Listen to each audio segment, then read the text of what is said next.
আহসানুন ইনদামান নাওয়ারাল্লাহু বাসাইরাহুম।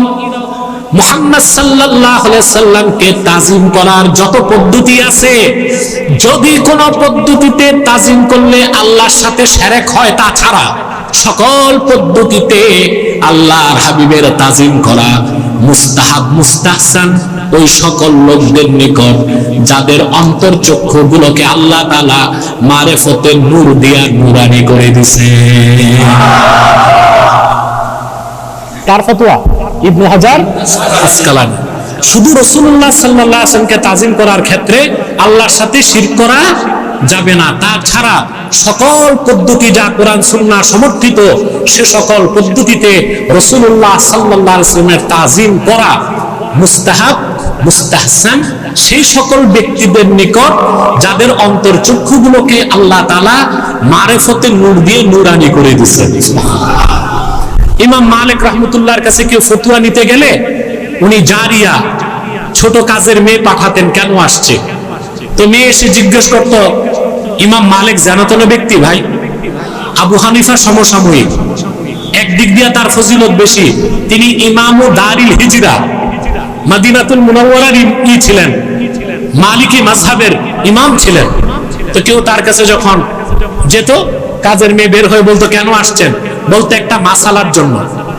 সাথে সাথে তিনি বের হতেন, মাসালার উত্তর দিয়ে দিতেন।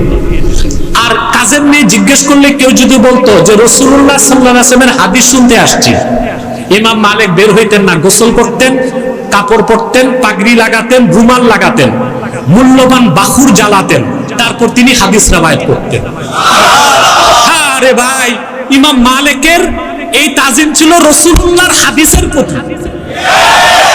তিনটা জিনিস মনে রাখতে হবে: তাজিমুন নবী, মাহাব্বাতুন নবী, সুন্নাতুন নবী। রাসূলুল্লাহ সাল্লাল্লাহু আলাইহি ওয়াসাল্লামের সুন্নাহ শুধু অনুসরণ করলে হবে না, রাসূলুল্লাহর তাজিম আর ভালোবাসা অন্তরে থাকতে হবে। তারপর রাসূলুল্লাহর সুন্নতের অনুসরণ করলে আপনি ফল পাবেন, আপনার অন্তরে নূর পয়দা হবে, আপনি হেদায়েত পাবেন। আর যদি রাসূলুল্লাহ সাল্লাল্লাহু আলাইহি ওয়াসাল্লামের তাজিম আর মাহাব্বত অন্তরে না থাকে, সুন্নতের অনুসরণ করলে আপনি কোনো লাভ পাবেন না। যেমন আব্দুল্লাহ বিন উবাই রাসূলুল্লাহর পিছনে নামাজ পড়ে কোনো লাভ করতে পারেন না। আব্দুল্লাহ বিন উবাই নামাজ পড়তো, জামাতে নামাজ পড়তো, আল্লাহর হাবিবের পিছনে মসজিদ নববীতে জুব্বা পড়তো, পাগড়ি লাগাতো, তার দাড়ি ছিল, কিন্তু ঈমান ছিল না। সেজন্য আল্লাহর হাবিবের তাজিম আর মাহাব্বত তার অন্তরে ছিল না, সে সুন্নতের অনুসরণ কোনো কাজে আসে নাই। তো ঈদে মিলাদুন নবী সাল্লাল্লাহু আলাইহি ওয়াসাল্লামের মাহফিল যে করা হয়, এটাও নাউউম মিন আনওয়াইত তাজিম। রাসূলুল্লাহ সাল্লাল্লাহু আলাইহি ওয়াসাল্লামের তাজিম প্রকাশ করার জন্যই এই মাহফিলটা আমরা করে থাকি, ঠিক না ভাই? কোনো সমস্যা নাই, সিরাতুন নবী ব্যানারও মাহফিল করা যাবে, ঈদে মিলাদুন নবী সাল্লাল্লাহু আলাইহি ওয়াসাল্লাম ব্যানারও মাহফিল করা যাবে। কারণ সিরাত যার, মিলাদ তার।